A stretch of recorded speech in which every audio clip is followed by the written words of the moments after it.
welcome back guys, GTS Garage. Today we're going to look at the clutch on the XJ600. XJ600s are prone for a clutch basket rattle. Anything over a couple of years has probably got it, and they're fairly easy to fix. Unfortunately enough, you can't readily fix it by just buying parts.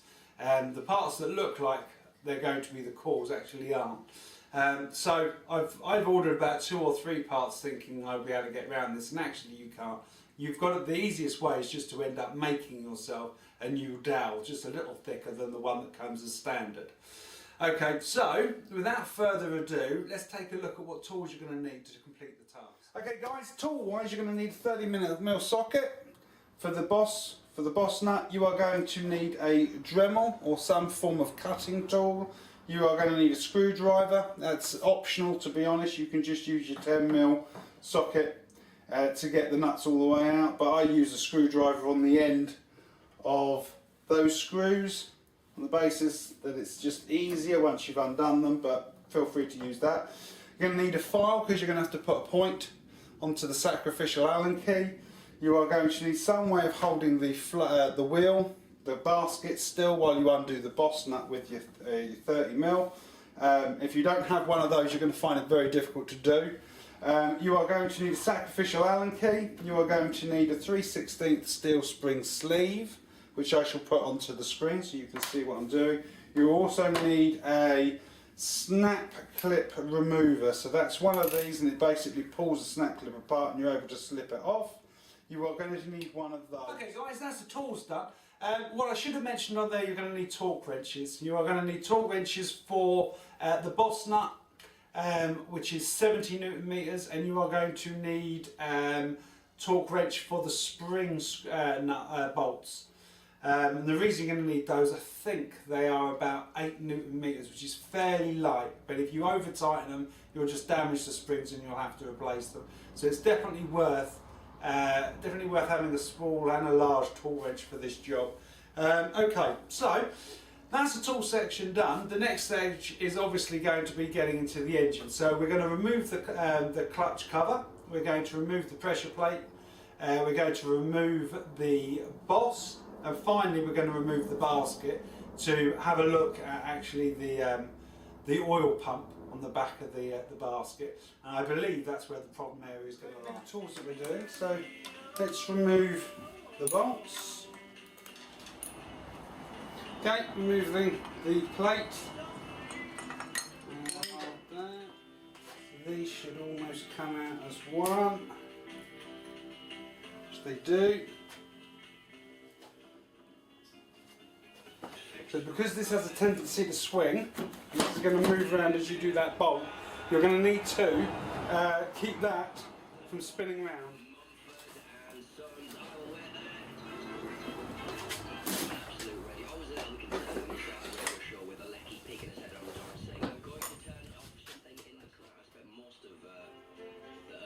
Of this morning under a desk. Very frightening it was. Hope you fared a little bit better though. Remove that tool. So when there's this now should slot off, and that is that's the boss.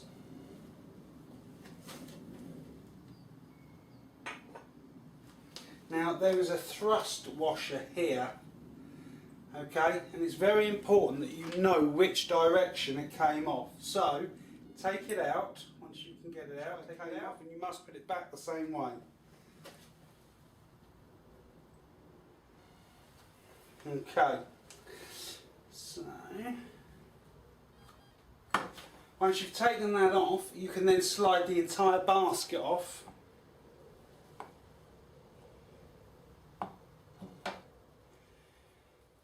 Okay, so once you've removed the actual basket, you can see what makes it rattle is this movement.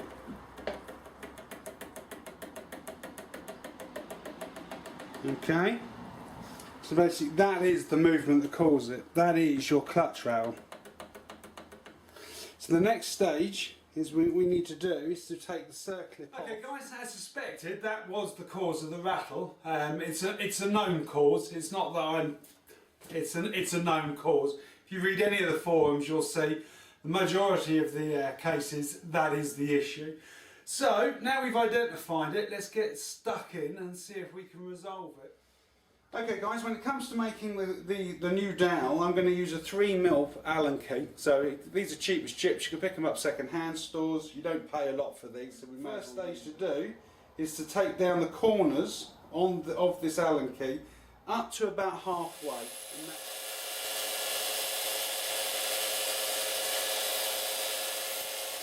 And that gets us started by putting that into there. Okay, so we're able to feed that down. We will then chop that off and we will start punching that through.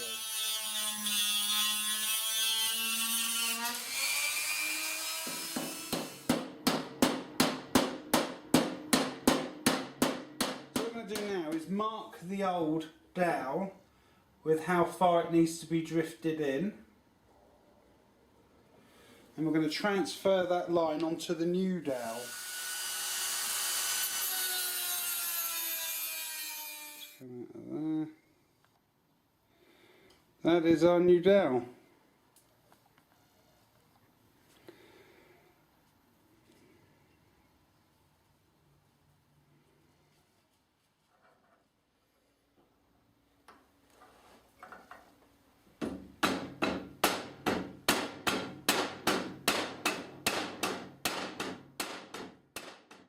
Okay, so you've now drifted your homemade pin in, and it's time to put the cog back on.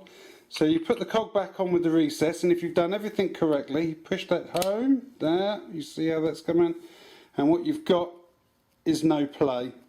And that is the clutch, that's your clutch basket rattle fixed. Alright guys, the cog is now back in, your circlip's back in, and we know we don't have any rattle, there's no movement on that. So we know that is actually the job done. So now we're going to concentrate on getting this back into the engine. Okay guys, that seems to resolve the issue, so all that's left now is to get the clutch back in. When it comes to putting this back in, you're going to have to actually work it with the teeth over here, because obviously you've got gears at the back. And this is grooved, this entire thing is grooved. So you will need to kind of just play around with it and jiggle it about until it gets in. But then jiggle it into the gears aside and right, seat it home.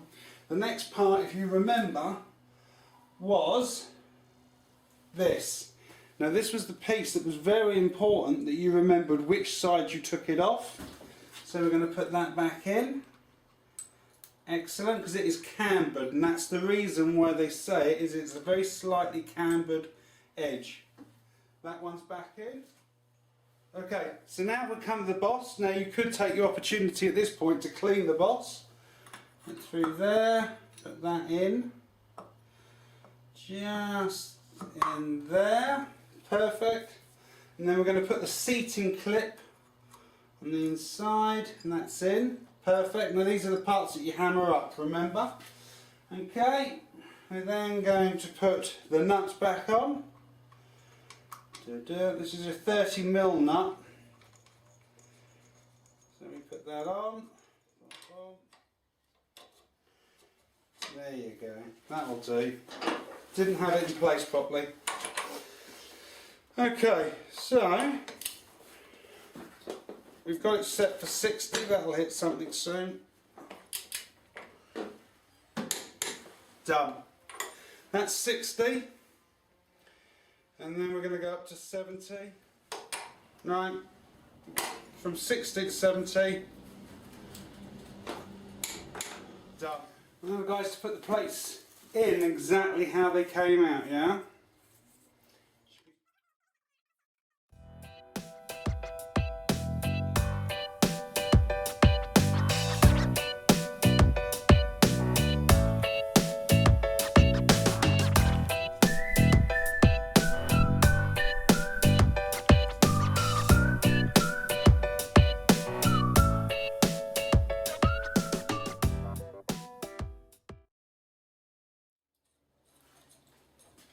Do the triangle first.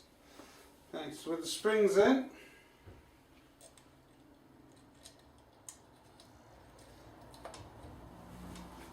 And it's very easy to over tighten these guys. So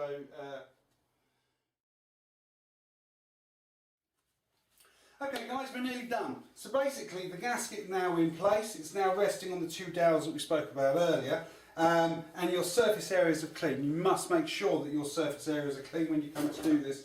When you come to put the cover on, it's best to have this middle piece facing down, because if you think the arm is actually going to come in from this direction, so if you've got it up, you haven't got a chance of hitting it. Yeah, you'll be there all day. So the best to do is just to put it down, and you should hit it within a couple of that's on.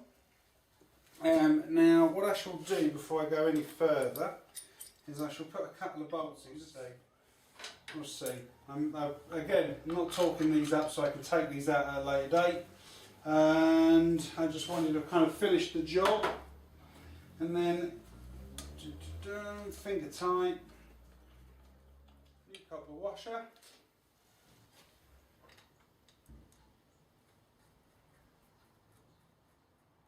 Done. Okay, job done. That is the clutch replaced on the XJS. Okay guys, that's it. The XJ600 is now resolved of the clutch rattle. So it's not a particularly difficult job to do, but it is a common issue with the XJ600s. So hopefully that has helped a few of you out there. They're not particularly hard to make. It looked long and tedious, but it wasn't. Hopefully you can watch that video and make something similar to yourself. Just got to take your time. Don't rush it. Make sure you've got the right tools before you start the job. Otherwise you're going to end up with parts of the engine all over the floor for long periods of time, which you don't really want.